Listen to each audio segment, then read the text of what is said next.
Continuando aqui, meus irmãos, nosso quinto dia de aula, Introdução ao Novo Testamento 2, nosso segundo bloco. Então, vamos continuar aqui falando sobre a carta aos Efésios.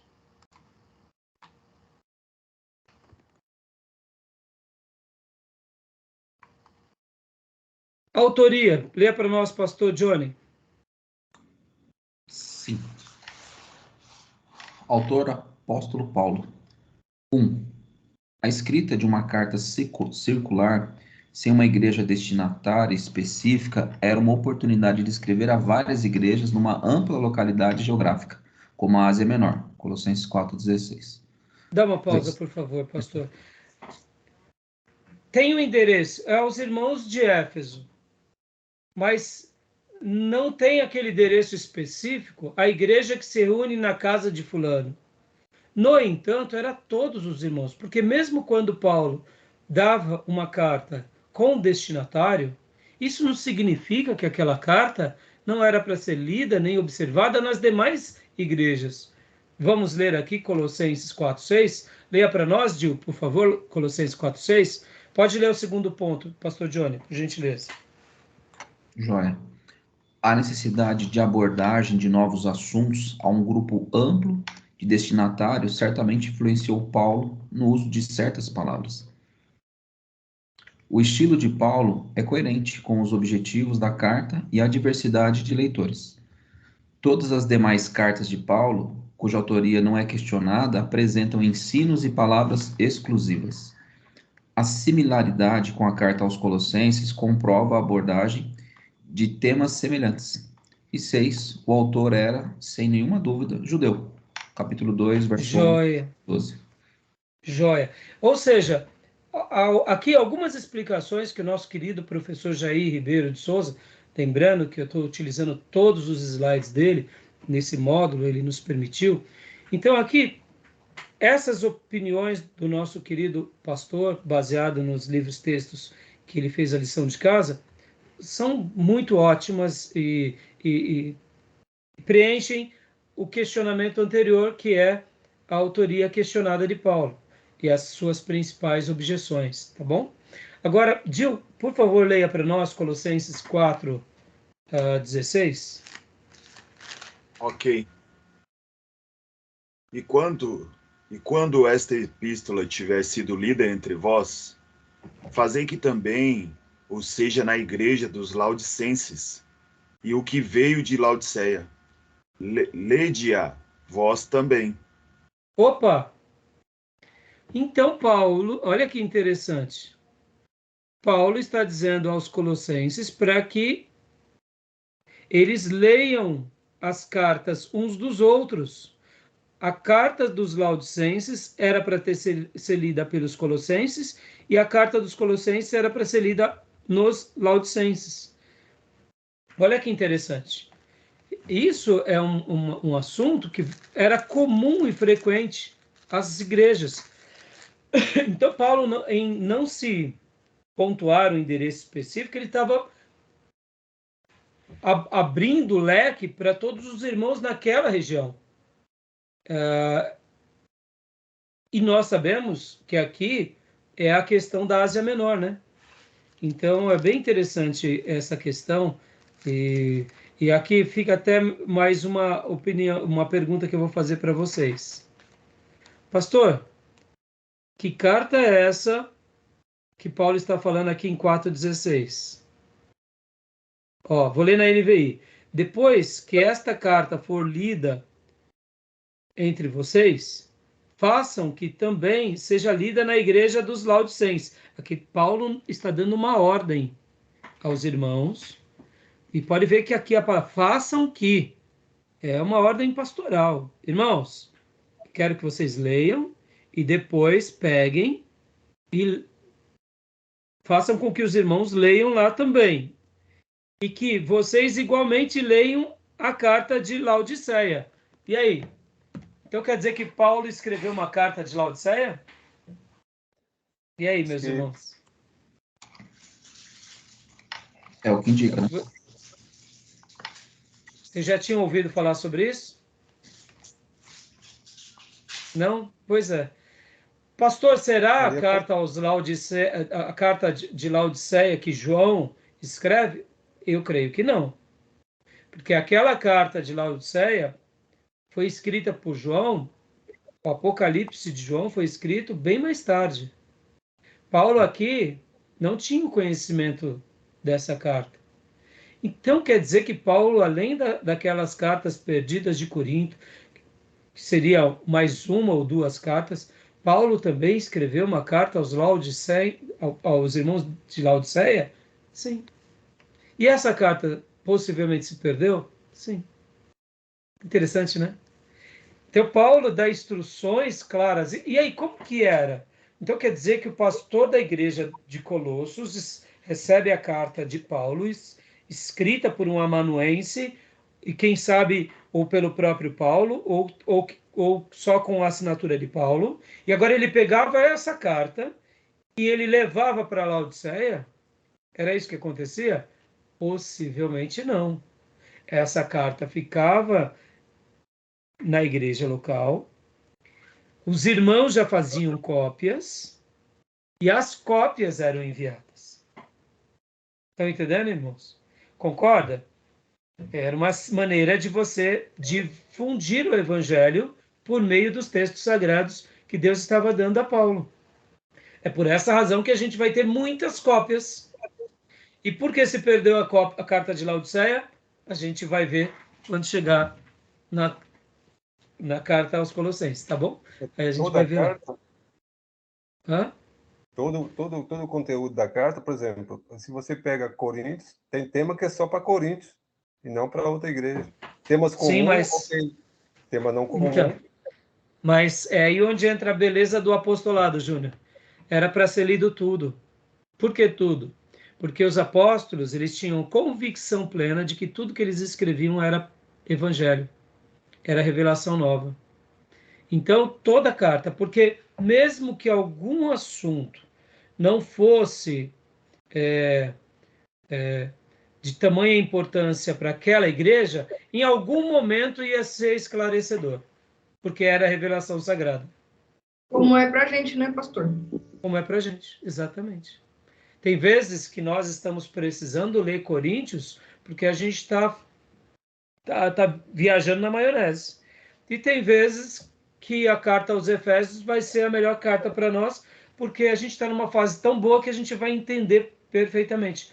Assim como eu comentei no primeiro bloco que teve um seminarista lá no STBnet, ou no STBN, que naqueles dias era STBN, que falou umas besteiras, eu me lembro que eu já estava no terceiro ano, ou no quarto, e eu tive um professor que é o José Carlos. Ele chegou um dia numa aula nossa de teologia e ele falou assim: irmãos, eu tô boquiaberto. Eu estou boquiaberto. Porque eu estou lendo o livro de Martin Lloyd Jones, o comentário aos Efésios, e ele pregou 2 sermões ou 3 em um único versículo. Eu estou boquiaberto. Mostrando o quê? Olha que coisa linda. Como pode uma pessoa pregar 2 ou 3 sermões de um único versículo? Mostrando a profundidade dos ensinos de Paulo aos Efésios. E, inclusive, fica aqui uma dica muito boa para vocês. Os comentários do Martin Lloyd Jones são magníficos. Ele é chamado um dos últimos puritanos dos nossos dias. Ele já morreu, eu já apreciei. mas ele é um pregador magnífico, um pastor, um teólogo. E essas cartas nasceram, e esses estudos de Efésios nasceram em estudos bíblicos que ele dava durante a semana para um grupo de pessoas. E aí nasceu essa obra, Comentário aos Efésios, de Martin Lloyd Jones. Tá bom? Então, olha que coisa linda, né? Muitas vezes, quando nós estamos numa espiritualidade mais acentuada, a gente quer coisas mais profundas, mais, e, né? Tá bom? Beleza, meus irmãos? Vamos continuar então? Alguma pergunta? Podemos continuar? Podemos. Vamos lá. Vamos lá.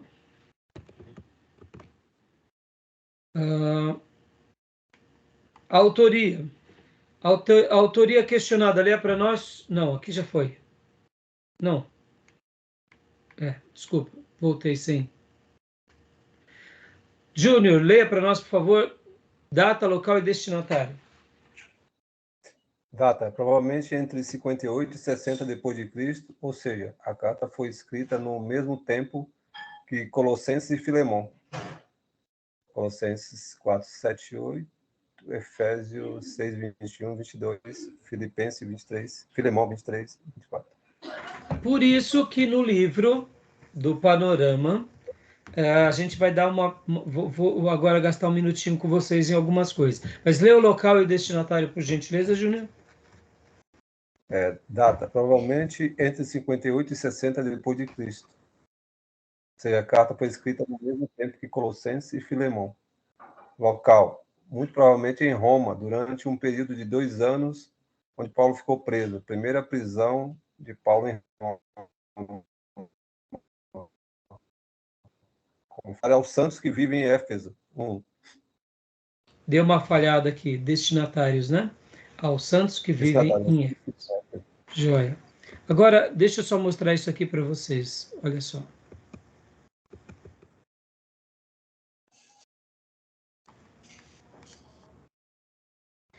Vou pegar aqui partes desse livro. Deixa eu só mostrar aqui para vocês. Essa daqui é a nossa edição mais nova do livro que eu recomendei vocês comprarem. E eu tenho aqui parte da edição mais antiga, mas só para vocês terem uma noção, tá? Deixa eu compartilhar aqui com vocês. Olha que legal.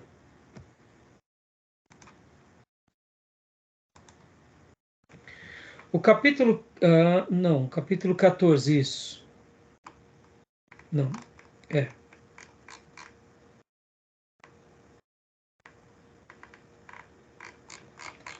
Não. Só um segundo.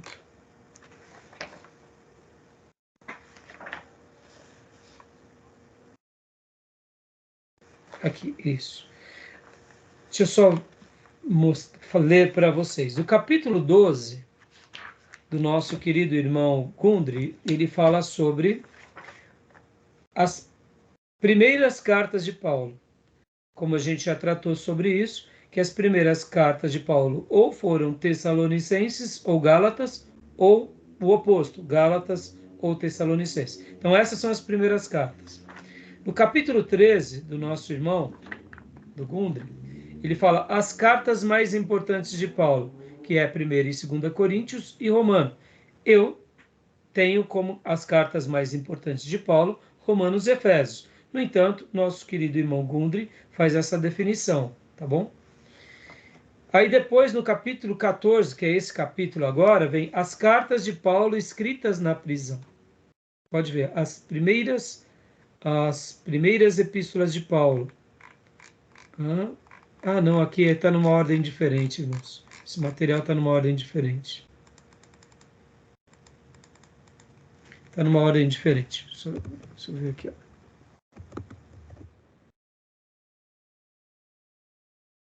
Deixa eu ver.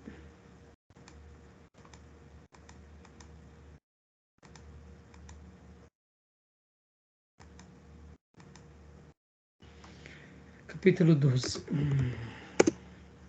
Estamos... Não, deixa eu ver, 13. É isso mesmo. Que aqui está uma ordem diferente. O que é capítulo 14, na nova edição é capítulo 12, tá? Então, capítulo 15, ó. 1ª e 2ª, as epístolas principais de Paulo, tá vendo? 1 Coríntios, e aí ele vai falar sobre 1ª e 2ª Coríntios e Romanos. E capítulo de número 16, no caso dessa edição antiga, as epístolas paulinas na prisão, que de fato ele vai trazer aqui essas cartas, como eu acabei de falar, Filemão, Colossenses, Efésios e Filipenses. Eu gostei bastante dessa abordagem do nosso irmão Gundry, porque ele pega essas cartas por bloco. Ou seja, em cada período da vida do grande apóstolo, ele traz uma ideia. Então, eu gostei bastante desse corpo de distribuição deles, tá bom? Efésios, a igreja, o corpo de Cristo. Então, aqui depois, se vocês quiserem se aprofundar mais, leiam essa obra, porque essa obra é muito boa. É claro, a nova edição vem com mais detalhes, né? Como eu disse, a nova edição, aqui o capítulo 14, o 16, que a gente está vendo agora, é o 14, tá bom? Tem alguns detalhes diferentes. Tá joia? Só quis mostrar para vocês, só para acrescentar algumas coisas aqui na aula. Tá bom? Beleza, meus irmãos? Tranquilo? Beleza. Alguma pergunta? Não? Tranquilo. Tranquilo. Então, vamos lá. Então, local, data e destinatário, acabamos de ler. Paulo, Diana e os mistérios. Essa parte é extraordinária. Leia para nós, Maísa, por favor. Paulo em Éfeso, Atos 19, terceira viagem missionária. A destruição dos livros de magia, Atos 19, 19. Dá uma pausa, por favor, Fia. Irmãos, essa questão da destruição dos livros de magia tem uma representação aqui poderosa. Pensem vocês numa cidade rica, poderosa, que tem uma tradição e agora eles estão queimando os livros de magia. Está entendendo porque Paulo, quando ele vai falar um pouco sobre as batalhas espirituais, fica muito mais claro quando a gente faz a leitura com os óculos do que está acontecendo aqui? Dá para a gente compreender como ele vai... A obra que ele está fazendo, no caso, aqui em Éfeso, é de tamanha envergadura que agora a gente consegue compreender essa dimensão. Por isso que, pois a nossa luta não é contra seres humanos, mas contra os poderes e autoridades, contra os dominadores deste mundo de trevas, contra as forças espirituais do mal nas regiões celestiais. Efésios 6, 12. Então, essa batalha espiritual, porque o que está acontecendo aqui, irmãos? Todo ato público tem um poder estratosférico, irmãos. Essa questão que nós hoje vemos, por exemplo, de uma marcha para Jesus, eu sei que pode ter as suas críticas, porque conforme for, alguns grupos tomam proveito por questões políticas, questões de movimento, mas isso tem um poder poderoso na sociedade. Quando a igreja se posiciona contra uma causa, como foi, por exemplo, nos dias em que Billy Graham ele marchou ao lado de Martin Luther King, aquilo teve um poder estratosférico, porque num primeiro momento era um pastor negro levantando a bandeira contra o racismo e indo contra uma corrente social teológica diabólica, e de repente se une ao lado dele o grande evangelista dos seus dias, que era Billy Graham, um homem branco, sentando do lado das famílias negras. Irmãos, isso tem um poder estratosférico. Então, perceba que Paulo, ao ganhar essa cidade, ao evangelizar essa cidade, ele estava quebrando uma ruptura de magia negra na cidade, que vai culminar nessa destruição desses livros de magia. Pode ver que Paulo ele está indo em Éfeso, na sua terceira viagem missionária também, e acontece isso na terceira viagem missionária. Então, isso tudo vai ter repercussões muito grandes. Por isso que quando também há uma marcha contrária e a igreja não se posiciona, é um pouco perigoso também. Eu sei que o mundo é mundo, mundo caído é o mundo caído, mas é nessa hora que nós precisamos nos posicionar, irmãos.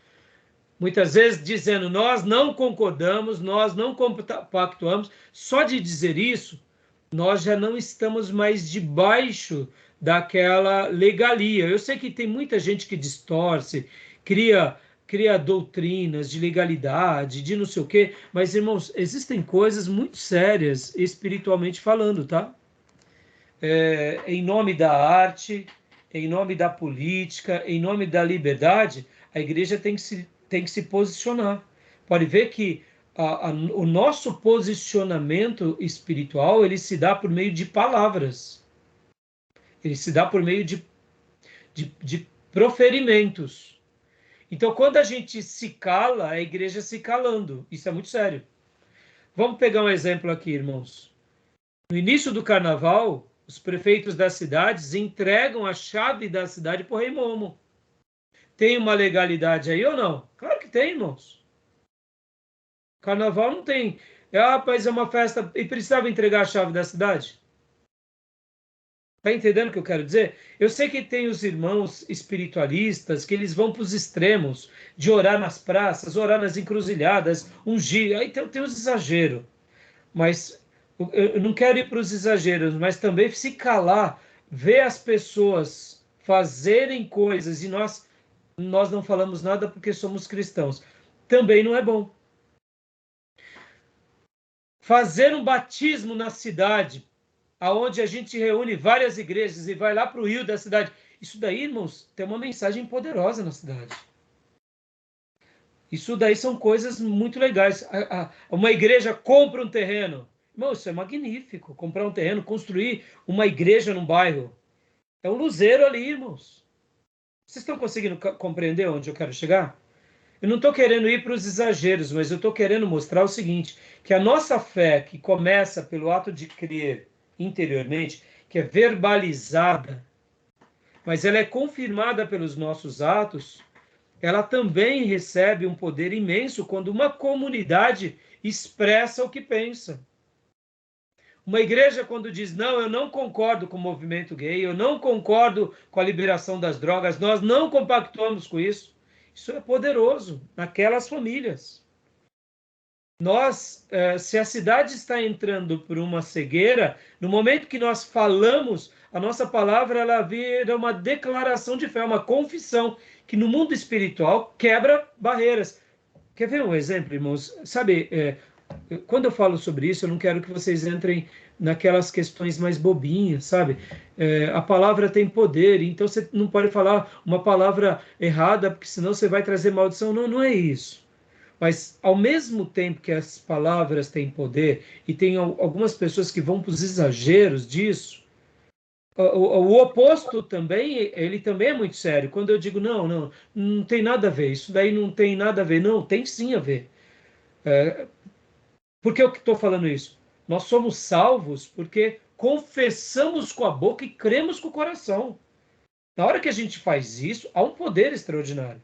Quando nós louvamos a Deus com a nossa boca, a presença de Deus invade sobre nós. Quando a nossa igreja se reúne para fazer um culto, para fazer uma marcha, há uma manifestação na sociedade daquilo que acreditamos.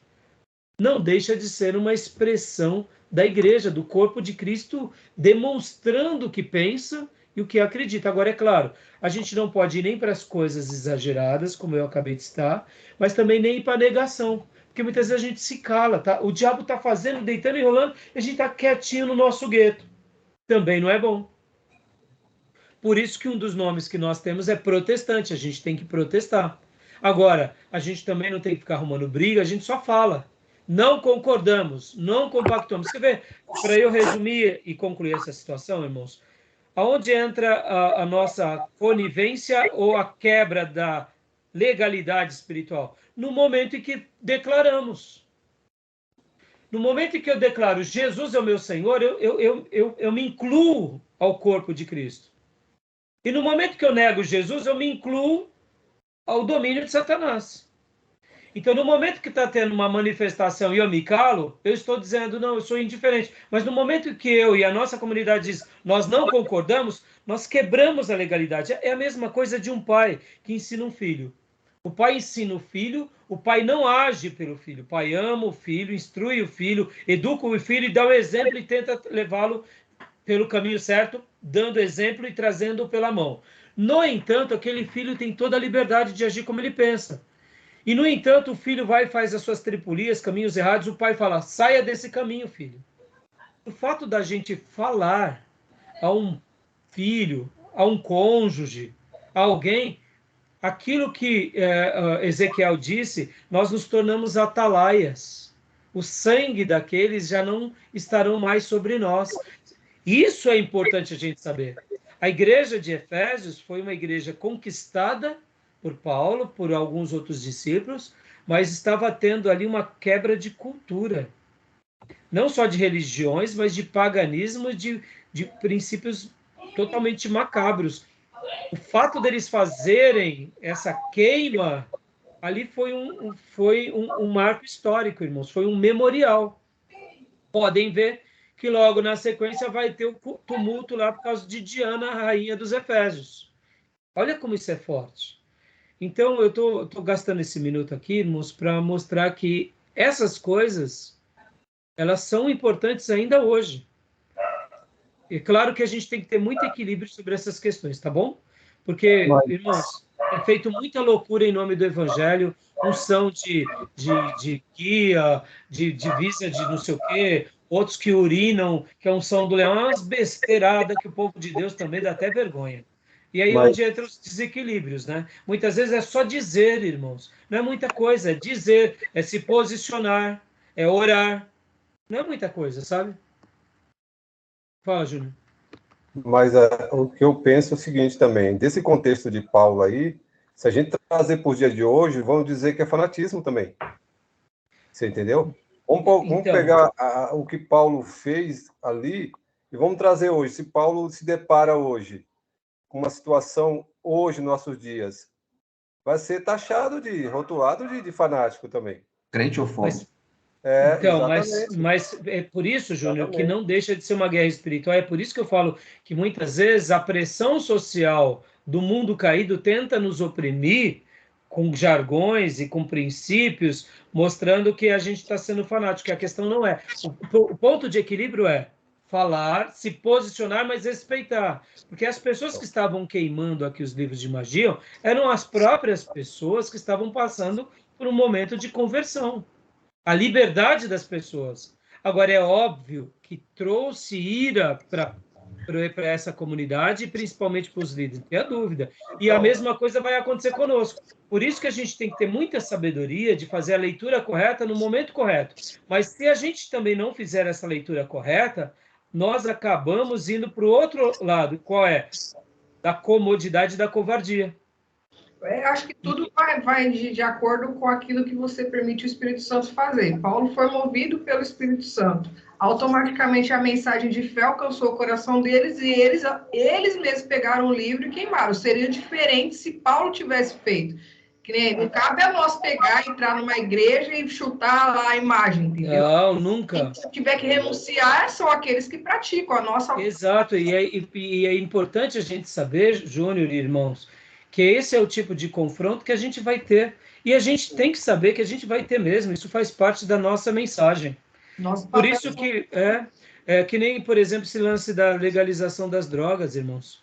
Só quer a legalização das drogas quem quer tomar proveito nessas coisas. Porque uma pessoa de bom senso, ela sabe que isso é pernicioso.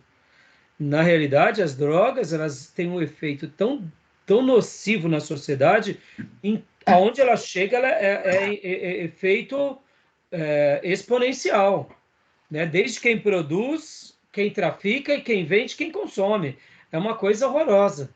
Só quem toma proveito nessa cadeia que quer uma fatia dessa legalização. Então, a mesma coisa da questão da promiscuidade, né? E aí vai. Então, assim, a gente tem que tomar muito cuidado e ter sempre um posicionamento.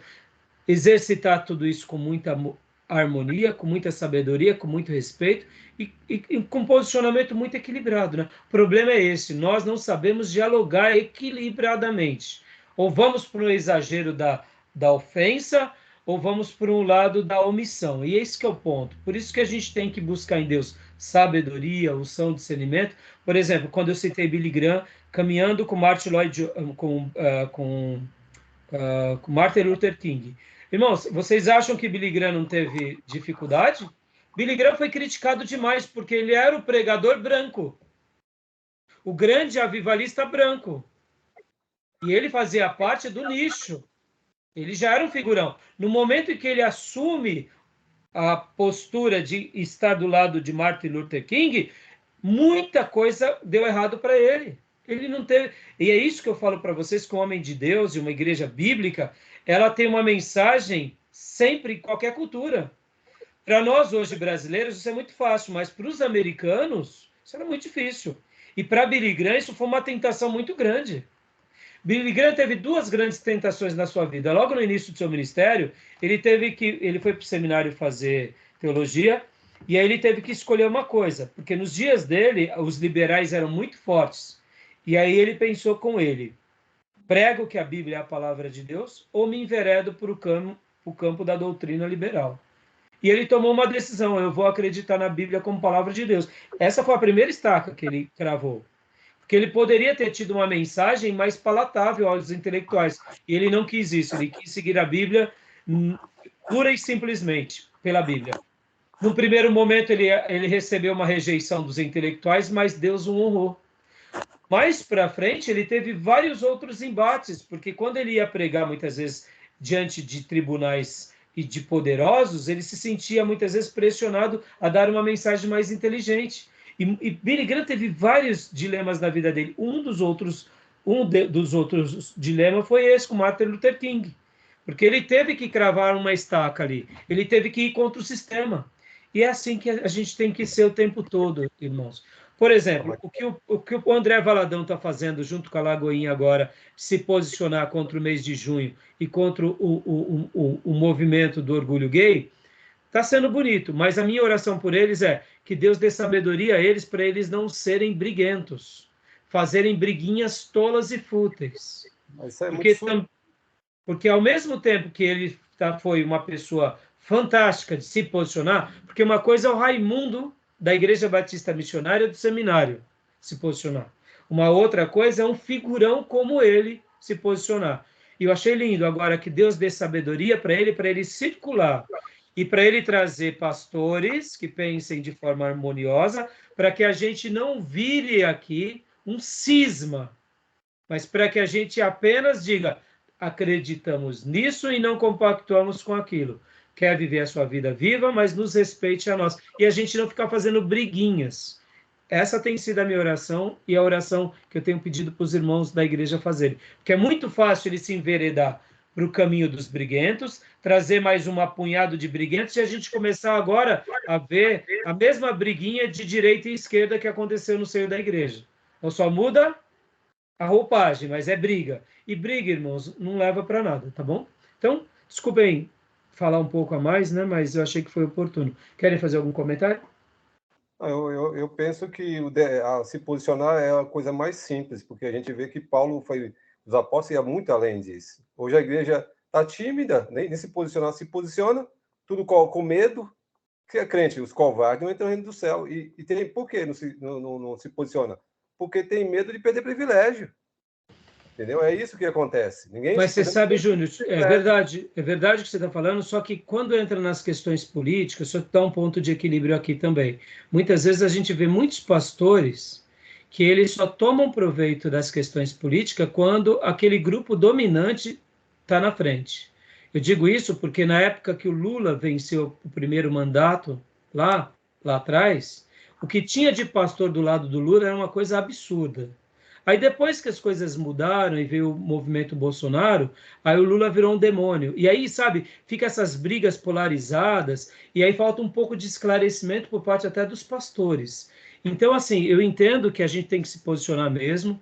Nós, cristãos, temos, assim, uma familiaridade muito maior com o movimento de direita. Agora, muita gente de direita fez um monte de besteira também, que a gente também não pode compactuar, porque tem hora que a gente acaba, em nome de um certo pensamento e de uma certa coragem, a gente acaba defendendo pessoas que estão também prejudicando o evangelho. Então, assim, o equilíbrio e saber caminhar nessas águas é muito difícil. Mas eu concordo com você, principalmente em questões de pecado, questões homoafetivas, questões de vícios, de liberações, de frouxidões éticas e morais. Essa é uma bandeira que o cristão tem que Tem que nadar de braçada sem medo de ser feliz. Questões Exatamente. religiosas, né? Até no livro que eu estou lendo, o Gondry, aí, eu li hoje à tarde, ele menciona isso, ele fala que os discípulos, e colocou até entre aspas, fanáticos. Olha só, para hoje seria fanático o que eles fizeram ali. Mesmo Sim. falar, a Maísa falou, pelo Espírito Santo. Mas quando a gente vai saber se posicionar, que é o Espírito Santo, a gente vai ficar esperando quando? Porque fica uma coisa meio esquisita, a gente... nós não temos espírito? Então, Entendeu? mas agora, deixa eu te apaziguar, Júnior, porque eu acho que essa sua pergunta, eu vou te dar uma resposta te apaziguando e apaziguando vocês e quem for assistir essa aula. Júnior, por isso que nós precisamos sempre fazer uma leitura dos contextos. A leitura do contexto dos Efésios pode ter coisas que se apliquem hoje para conosco, mas tem coisas que não se aplicam. Então, eu acredito que, assim como o Espírito Santo conduziu Paulo, os apóstolos, aquela igreja e aquelas pessoas, Deus há de nos conduzir também. Porque é muito fácil a gente se perder, porque na história da igreja a gente se perde muitas vezes por causa de questões políticas, por causa de questões religiosas. Então, ao mesmo tempo, a gente vai saber a hora de agir, como agora, por exemplo, nessa questão dos movimentos gays. A igreja tem que agir. E aqui vale para todo cristão. E como é bom ouvir, por exemplo, padres, inclusive, se posicionarem favoravelmente, denunciando. Então, eu vejo que o Espírito Santo sempre também vai nos dar clareza de como agir. Porque o que acontece, Júnior? Muitas vezes, sem que a gente perceba, a gente acaba se enveredando para os exageros. Por isso que é importante a gente ter esse diálogo, pontuar, orar junto. Mas aí eu acredito que essa leitura dá para a gente fazer em cada momento, entendeu, Júnior? Porque se a gente não tiver sabedoria, muitas vezes a gente pode, em nome do simplismo ou até de um certo fanatismo, cometer alguns erros, que na história da igreja a gente vai ver que isso não valeu a pena, entendeu? Mas depois a gente comenta mais, senão a gente vai desfocar muito, né? Tá bom? Mas não sei se deu para dar uma esclarecida. Ok. Tá bom? Então vamos lá. Maísa, continua lendo para nós? O tumulto causado por Demétrio, Atos 19, 23 a 40. Diana e a imagem que caiu de Júpiter, Atos 19, 35. Paulo usa o termo mysterium 20 vezes, sendo 5 apenas na carta aos Éfesos. 1:9, 3:35, 3:9, 5:32, 6:19. O mistério de Cristo revelado a Paulo. Éfesos 3, 1 ao 7. Isso daqui é fantástico. Deixa eu fazer mais um comentário aqui. Tem o tumulto, tem a questão de Diana, a gente já vai ver mais para frente. E aqui, essa questão da palavra mistério, né? O mistério que estava oculto, e isso é muito rico. Assim como Cristo foi revelado, o corpo de Cristo, que é a igreja, também foi revelado. E isso é maravilhoso nessas porções aqui de Efésios, mostrando essa obra linda e esse mistério que um dia tinha sido oculto, mas que Deus revela, né, segundo a vontade dele, mostrando que vamos ler esses textos, irmãos, é muito lindo isso, ó. Eu vou ler o 1:9. Pastor Johnny, leia para nós o 3, do 3 ao 5, Gil 3:9, Júnior 5:32 e Maísa 6:19. Olha só. E nos revelou o mistério da sua vontade, de acordo com o seu bom propósito que ele estabeleceu em Cristo. Leia para nós, pastor Johnny, 3 do 5, do 3 ao 5. Vamos lá. Isto é, o mistério que me foi dado a conhecer por revelação, como já lhes escrevi em poucas palavras, ao lerem isso, vocês poderão entender a minha compreensão do mistério de Cristo. Esse mistério não foi dado a conhecer aos homens de outras gerações, mas agora foi revelado pelo Espírito aos santos apóstolos e profetas de Deus. Leia o 6 também, por favor, pastor. Ok. Significando que, mediante o Evangelho, os gentios são cordeiros com Israel, membros do mesmo corpo e co-participantes da promessa em Cristo Jesus. Ou seja, ele está mostrando que esse mistério é o Evangelho, que alcança gentios. Em outras palavras, é o projeto igreja, que vai para judeus e principalmente aos gentios. E que Deus separou e revelou tudo isso por meio dos profetas e apóstolos. E ele se sente honrado com essa participação, né, de ter sido separado. Olha o versículo 7. Deste evangelho me tornei ministro pelo dom da graça de Deus, a mim concedida pela operação do seu poder. 3:9, Gil?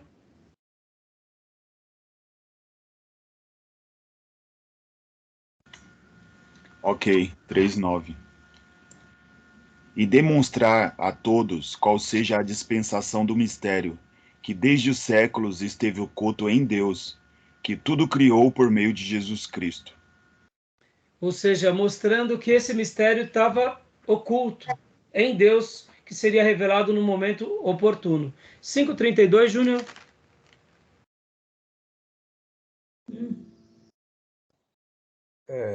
Grande é esse mistério, digo, porém, a respeito de Cristo e da igreja.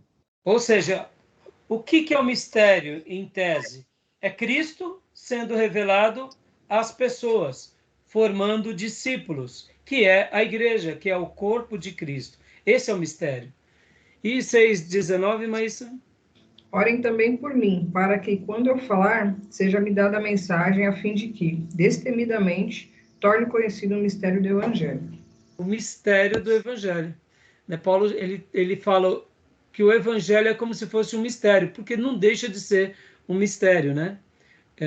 Aliás, o ministério do Evangelho, mostrando essa questão de proclamar o Evangelho, que acaba sendo, não deixa de ser o grande mistério de Deus que foi revelado a todos, né? Tá bom, meus irmãos? Então, alguma pergunta, alguma dúvida? Podemos prosseguir? Podemos. Tá. Agora, deixa eu só falar mais uma coisa aqui para vocês sobre essa questão de Demétrio, o tumulto causado por Demétrio. Vocês se lembram da ocasião, o porquê foi isso, né?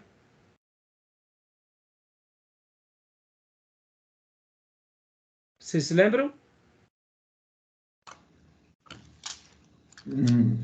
Bom, eu particularmente não lembro. Deixa eu só dar uma pincelada aqui no título. Se eu ver o título, eu já vou lembrar. Não, das imagens. Os demais irmãos lembram ou não? Eu não me recordo. Não? Então vamos ler lá rapidinho. Só o início lá do capítulo de Atos 19. Quando Paulo começa a proclamar, havia um grupo de fabricantes de ídolos que viram que isso seria um prejuízo imenso à sua profissão. Porque Diana trazia pessoas do mundo todo. Logo quando... É Ourives, né? Hã? Deméter Ourives. Isso. Quando ele começa a pregar, as pessoas começam a abandonar os ídolos, logo eles falaram, estamos quebrados. Né? Então houve um problema econômico aqui, religioso e econômico. Naquele tempo houve um grande tumulto por causa do caminho.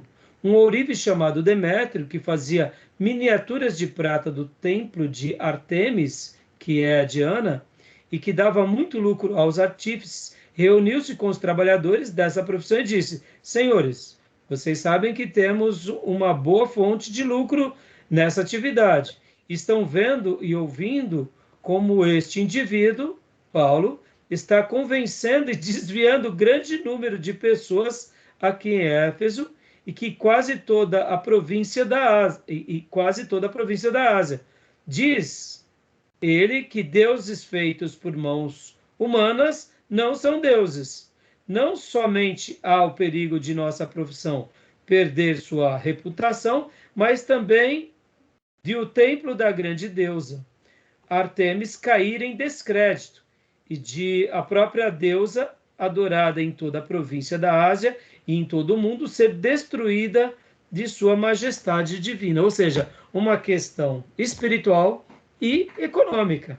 E aí há o tumulto. Camarada fica bravo e começa a se levantar contra Paulo. E aí, Paulo, o turismo. Turismo também, Exato, Isso daqui gerava muito recurso para eles, né? Agora eu pergunto mais uma vez, irmãos, Paulo se acovardou?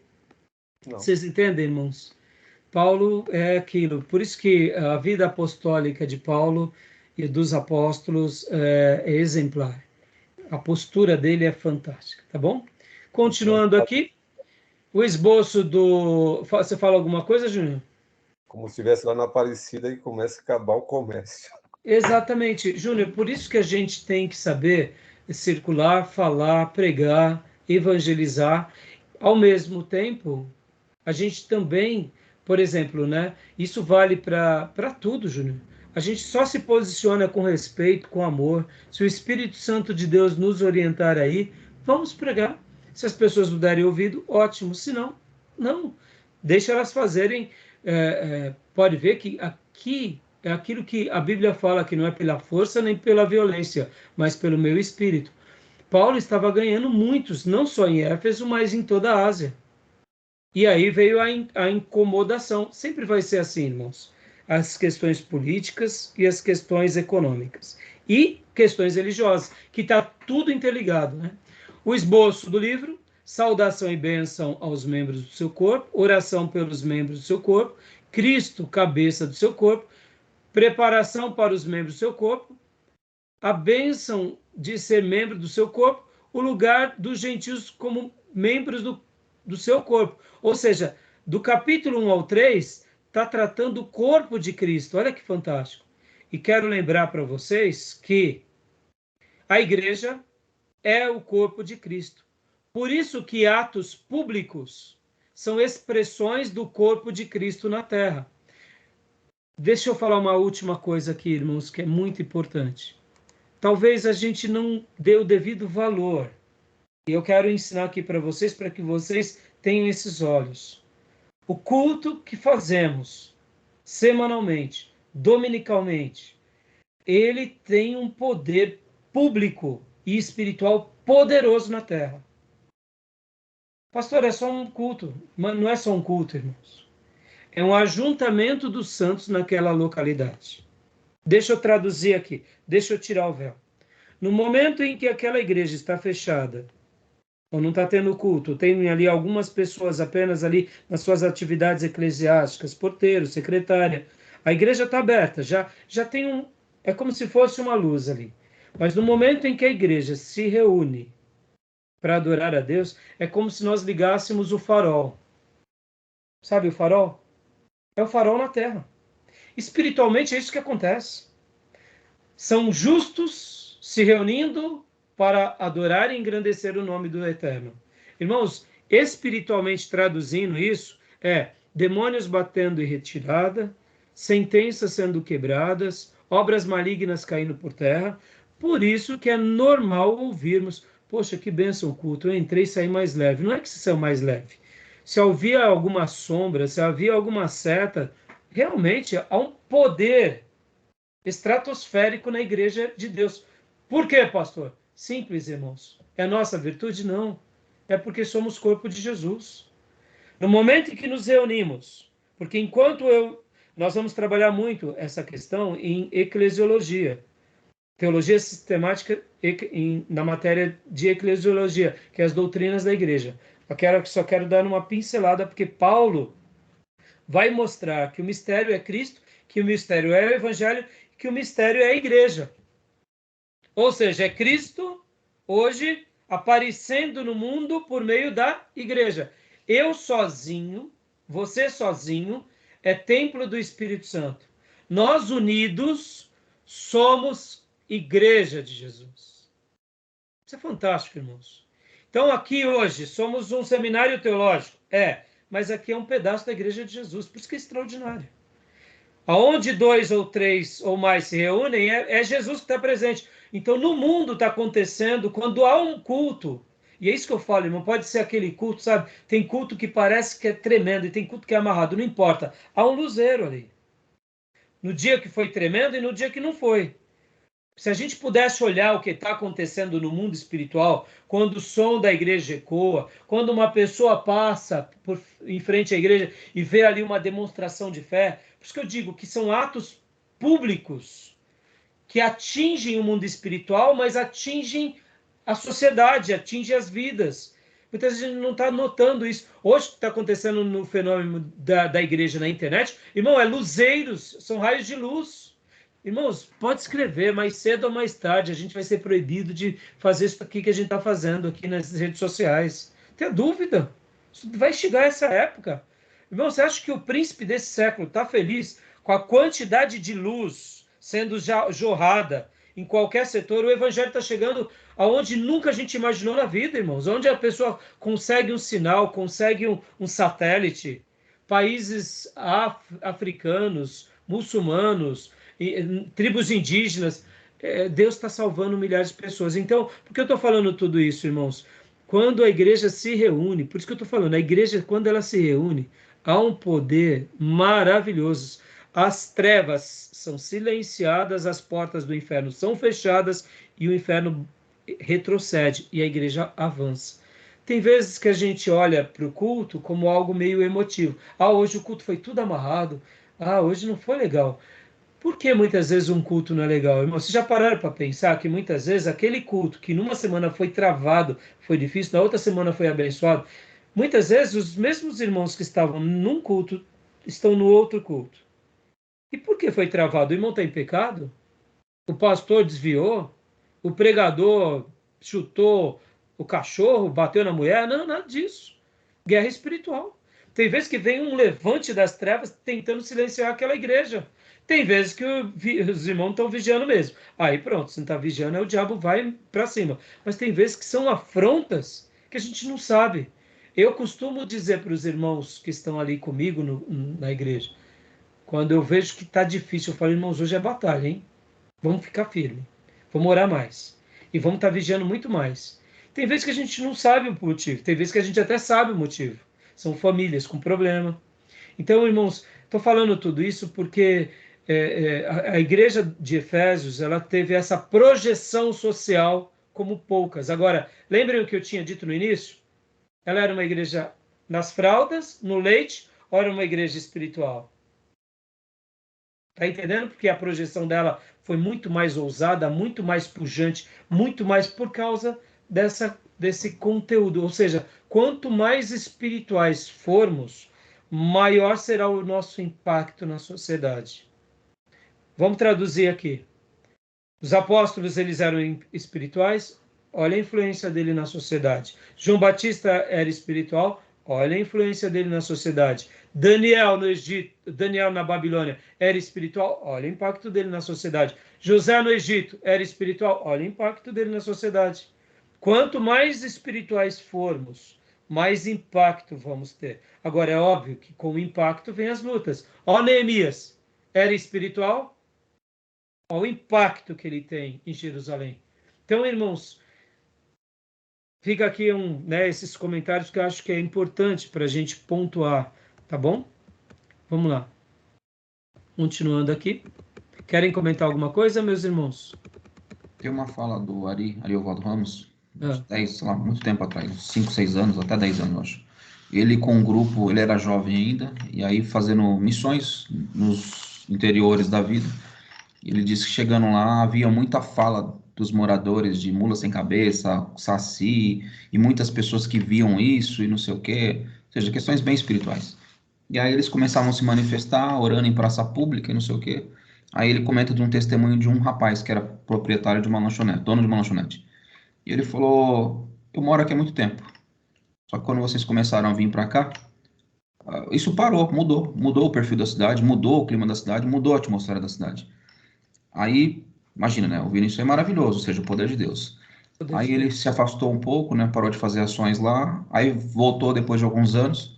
o mesmo proprietário da lanchonete falou, puxa, as coisas mudaram aqui. Depois que a igreja saiu, a gente começou a ver tudo de novo. Eu acho que vai muito de encontro com o que o senhor está falando, né? O poder de Deus Espiritual. através da sua igreja. E, pastor, olha só, a igreja é o corpo de Jesus. Nós não merecíamos isso. Por isso que Paulo que fala que é um mistério. Hoje nós representamos o Nazareno. Ô, irmãos, é muita honra para nós. Para mim, como indivíduo, para nós e para nós como igreja. Isso é muito estratosférico. Na hora que a igreja tem essa clareza, a gente muda o comportamento. A gente muda as atitudes. Porque eu estou representando Cristo na igreja, na família, na escola, no trabalho. Isso é extraordinário. O poder. E o que você falou, pastor? Se realmente eu sou espiritual na sua essência, o poder de Deus vai realmente ser manifesto sobre aquelas obras malignas e vai expulsar. Essa questão de legalidade, de região, de espírito que domina, não sei o quê, como eu já disse há pouco, tem muito exagero por parte de alguns grupos. Mas, irmãos, você já viu alguma igreja expulsando o demônio da Lua? De Marte? Já viram? Eu não. Mas fala que tem um São Jorge lá, né? No cavalo, não tem? No expulsando o dragão. Por que ninguém expulsa o demônio que está na Lua, está em Marte? É bem simples. Os demônios vão estar onde estão as pessoas. Se daqui uns dias tiver uma comunidade na Lua, você vai ver, vai ter visão, vai ter perturbação. O ser humano, ele nada mais é do que o alvo mais desejado das trevas. Satanás vai estar onde? Aonde tem um ser humano. E se aquele ser humano não invoca a Deus, logo está sob o domínio das trevas. Então essa questão pode ver, irmãos, como um bairro muda para outro bairro, como uma cidade muda para outra cidade. São pessoas, são credos, são poderes espirituais. Isso é real. Paulo está falando o que tem aqui. Por isso que ter essa clareza e saber lutar corretamente é imprescindível. Como a gente neutraliza isso? Com palavras, com frases só, com a pregação do evangelho, mas é com um conjunto de coisas. Por que eu falo das crendices, irmãos? Eu estava com um irmão, certa ocasião, que ele falou assim, lá no Rio de Janeiro, a gente faz uma coisa muito legal, a gente sobe para o rio, para cima de um pico lá, que eu não me lembro qual que é o pico, é como se fosse o nosso Pico do Urubu aqui em Mogi. E aí é um dia que a gente se reúne à igreja e vamos lá para o pico, depois a gente pega bastante bexiga com gás, e coloca outras bexigas com azeite, pingando alguma coisa, e aí a gente ora e solta na cidade, para ungir a cidade, para libertar a cidade. Aí eu, filho, mas se isso resolvesse, filho, vamos melhorar isso daí, então vamos pôr helicóptero, vamos contratar helicóptero, vamos derramar unção. Está entendendo? Esse tipo de coisa, isso chama a atenção de um grupo que leva para o monte e tal, fizemos uma coisa. Irmão, o que vai mudar é a pregação do evangelho sendo crido por aquele coração. Caso contrário, a gente ora e repreende. Mas a gente não precisa fazer certas práticas, porque tem coisas que é exagero. É que nem o pessoal chega para mim, pastor, vem lá em casa, vem ungir minha casa, vem ungir minha filha. Eu falei, filha, eu não unjo casa, eu posso até ungir sua filha, mas vamos lá, para quê? As pessoas acham que uma unção vai resolver tudo. Se a pessoa for uma pessoa rebelde, a unção não vai libertar ela da rebeldia. Então são coisas que... Por isso que a gente tem que pregar o evangelho todo, pleno, mas que há uma batalha que é real, mas a gente tem que usar as armas de Deus nos termos de Deus e não enfeitar o evangelho. Lembra? Eu disse na última aula, terça-feira, Jesus sem mistura, é o evangelho sem mistura. É o evangelho sem mistura. Pode ver que Paulo, aqui em Éfeso, vai ter esse tumulto, ele podia reunir igrejas, vamos levantar as mãos agora para Demétrios. O que Paulo faz? Paulo foge.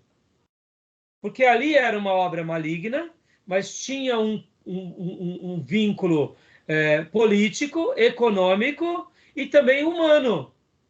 Ou seja, Paulo tinha discernimento, irmãos.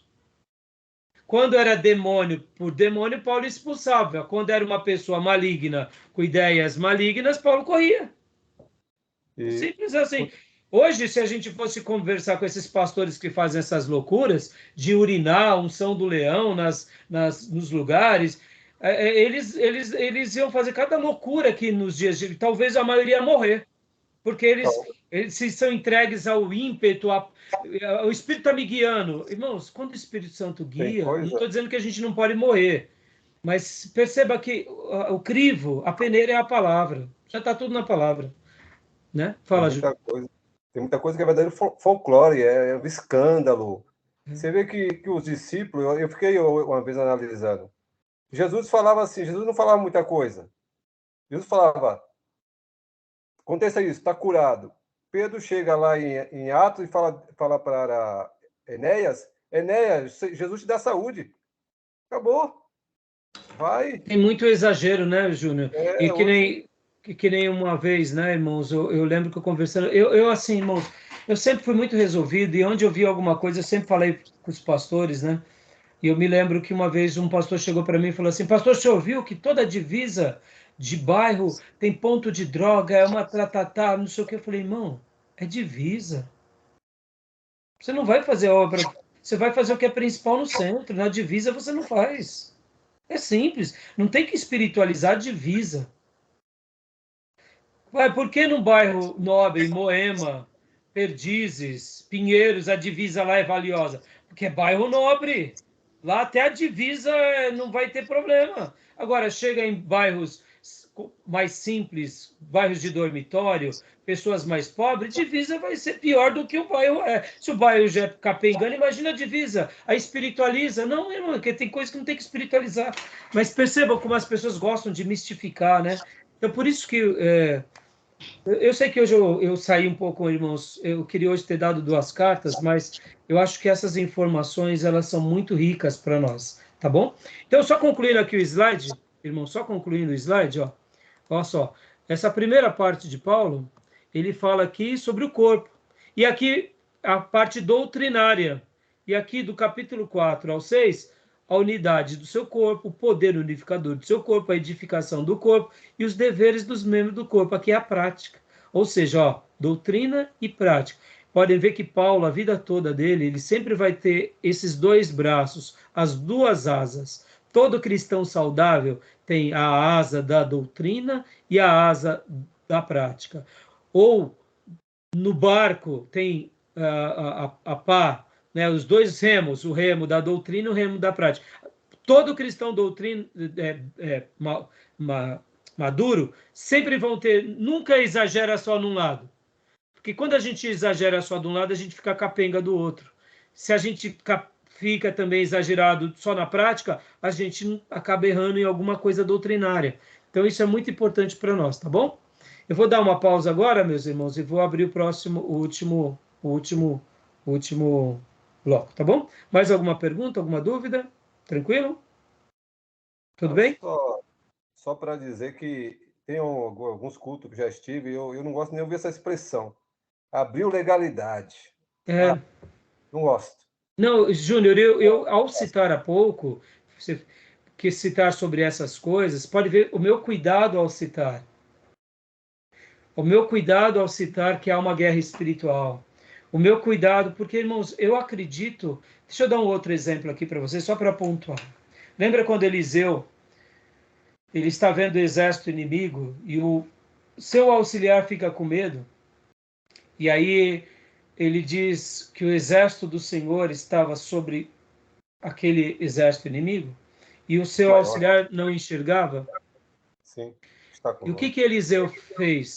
Ele não orou para abrir os olhos espirituais do seu discípulo? Sim. Pois é. Hoje nós sofremos de um mal. A gente quer ir para a espiritualidade sem a doutrina. Aí a gente se torna místicos.